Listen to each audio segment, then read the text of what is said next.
You read this chapter and it's almost like you're watching a movie unfold.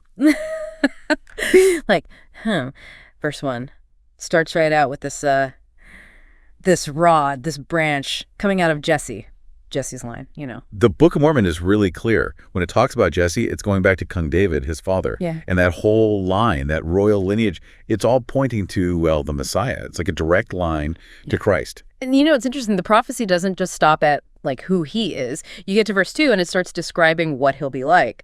The Spirit of the Lord shall rest upon him, the Spirit of wisdom and understanding, the Spirit of counsel and might, the Spirit of knowledge and of the fear of the Lord. Those aren't just, bullet points on a resume. Mm-hmm. These are deep spiritual qualities. It really gives you a sense of his character, doesn't it? Like what kind of leader, what kind of person he'll be. Exactly. The Book of Mormon is telling us this is someone who operates on a completely different level. He's not just powerful, he's got wisdom. He understands, he knows.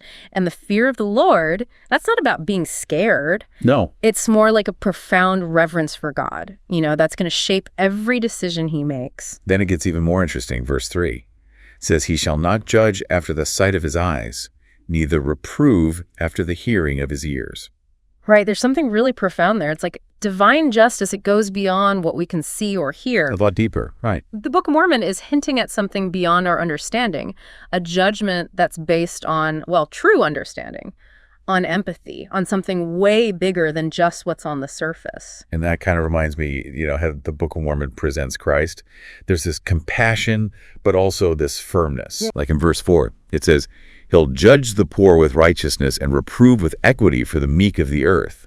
But then it also says, he'll smite the earth with the rod of his mouth, and with the breath of his lips shall he slay the wicked. You see that balance throughout the Book of Mormon. That's exactly who the Messiah is. Compassionate, righteous, a defender, but also a judge for those who do wrong. Mercy and accountability hand in hand. It reminds me of what the Bible teaches. And then, verses 6 through 9. You get this incredible picture. Oh, it's amazing, isn't it? Wolves hanging out with lambs, leopards just chilling with baby goats, even lions eating straw like they're cows. That's the Messiah's era, right there in the Book of Mormon. Peace and harmony, unlike anything we've ever seen. It's reminiscent of the Book of Isaiah in the Old Testament, too. That imagery pops up all over Scripture. Yeah, and the safety. Verse 8 even says, and the sucking child shall play on the hole of the asp, and the weaned child shall put his hand on a cockatrice den. That's powerful stuff. It speaks to a transformation not just in the world around us, but within each of us, too. A transformation that leads to real, lasting peace.